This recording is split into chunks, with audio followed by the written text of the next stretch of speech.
everybody, this is Alchemist 2 and I'm back again with another book review. I just read Henry Kuttner's last Mimsy stories, and this was originally published as the Best of Henry Kuttner, and of course Bradbury gives the illustrious, the infamous Ray Bradbury, one of my idols. He does a very, very succinct introduction to Mr. Kuttner's work and how it was ahead of its time, and he was a sci-fi writer. I didn't even know who Mr. Kuttner was. I had gotten into the last Mimsy when it came out, and of course it didn't do very well, and I guess it was too philosophical and metaphysical for people to grasp, because there are a lot of concepts. It goes into just forward thinking and a lot of ethereal ideas, Eastern philosophy that I guess we in the West just don't really embrace yet. But I loved, my dad and I, we loved the last Mimsy. It was just that you can't be afraid of what you don't understand. That was the whole basis. And you have to sometimes you have to have the innocence of a child, and it's just incredible. Just the core, the crux of the entire story is that, and it goes beyond just that whole idea, and that there's more to what we see, and sometimes it takes a different kind of perspective to move us forward, and that was the whole point. And the last Mimsy itself, the first story is Mimsy where the Bora Groves, and that's actually my favorite. And that was what the movie was based on. And there are different tales here. It's a really terrific sci-fi book if you're into sci-fi. I love the story about the time machine. The time machine story is fun. It's funny, but it's also very disturbing and creepy and eerie. And then another one of my favorite ones is A Dwarf There Was, and then another one that kind of reflects on just the whole idea of instant gratification, that just mass consumerism, capitalism, we have what you need was the story. But then I don't know why, but I really liked Absalom, because it quotes King David, his favorite son. Of course, if you've read Torah, well, why am I saying that? If you read the Old Testament, excuse me, I don't know why I do that, but if you read Old Testament, you learn about Absalom. Absalom was his favorite son. His favorite son rebelled against him.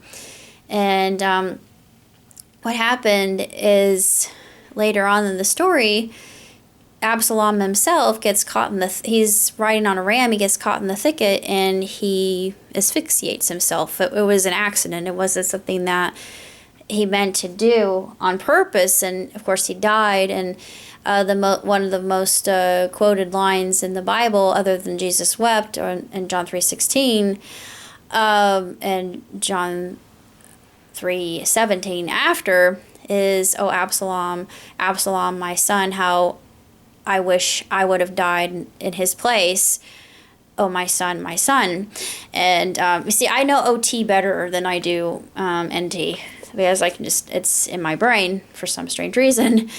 But it's very much akin to that, and it's just this kind of rivalry between father and son, and the hatred. At first it's a love and respect and awe, and then jealousy because of intellect, and well, maybe we should hold him back due to the intellect, or we're afraid.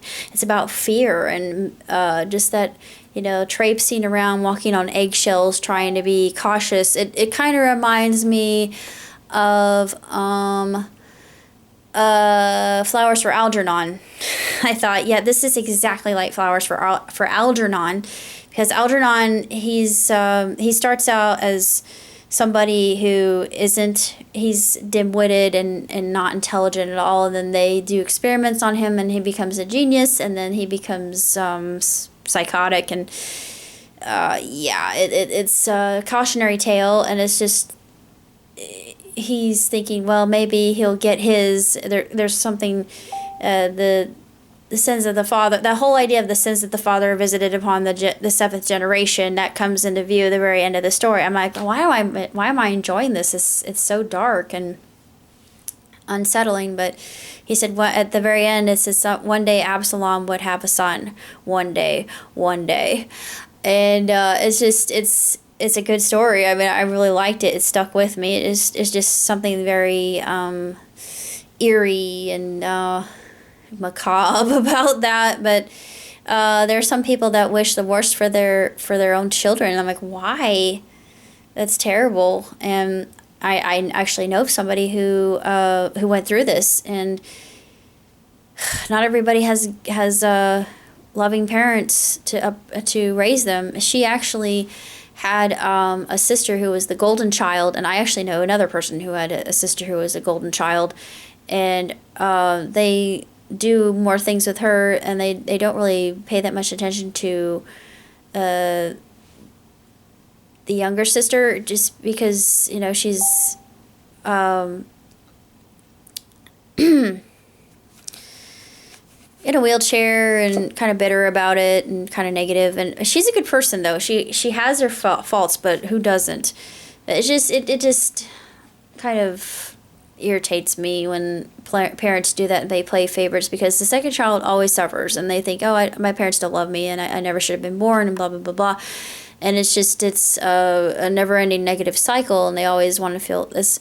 They're always looking for validation. They don't know how to get it, and it's very challenging. And you know, you don't know what to say to people like that, because I'm a person who is very privileged with a good upbringing and good parents and people who love me. And now that I don't have parents anymore, it's hard. I feel like I've been abandoned, but I know that's not true. I know that there are people who love and care for me and will uphold me. Even though they might not be my blood parents themselves or my surrogates. But I'll get through this. But the last Mimsy, the stories, they're just phenomenally done. It's about 300... Yeah, the last Absalom is the last story in the book. And 357 pages. 338. I'm sorry, I thought it read 358. It's 338. It's much shorter than I had anticipated. It's woefully short. Like every other book I've been reading right now, it's so woefully short. It's not even funny.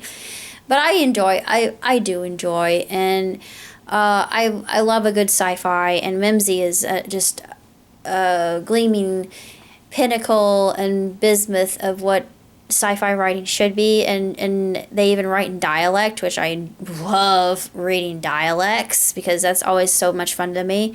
They had a character in one story who was Scottish. It's like, och, I didn't know it could, and I just thought it was so funny. I could actually read it because I can understand it, and it's just similar for other character. I think that was the only one with an accent involved, but I can always read no matter what the accent is. I'm always the one that has to read accents for people. If it's like, what does that say? They'll help you. Ooh. Am I an international translator? Maybe. But it's very it's just a marvelous book, and I highly recommend it to anybody who liked the movie or wants to know from whence the movie came or what inspired it. And it's just a lot of different stories, and the leaflet's actually very reveal. I'm going to go ahead. It's 17 classic stories, their own unique galaxy, of course. Mimsy, where the boar grows. Yeah, right. It inspired. Right. Ray Bradbury called Harry Kuttner a man who shaped science fiction and fantasy in its most important years. Marion Zimmer Bradley and Roger Zelazny said he was a major inspiration. Yeah, and appropriately so. Kuttner was a writer's writer whose visionary works anticipated our own computer-controlled, machine-made world. Absolutely true. At the time of his death in at 42, yeah, he was very young when he died.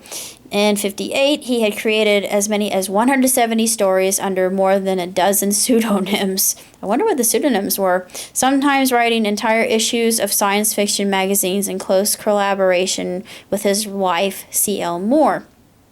This definitive collection will be a revelation to those who wish to discover Henry Kuttner, a true master of the universe. I can't really say that much else. It's pretty much self-explanatory, but that's all I got to say. So until next time, live long, prosper. Ciao tutti.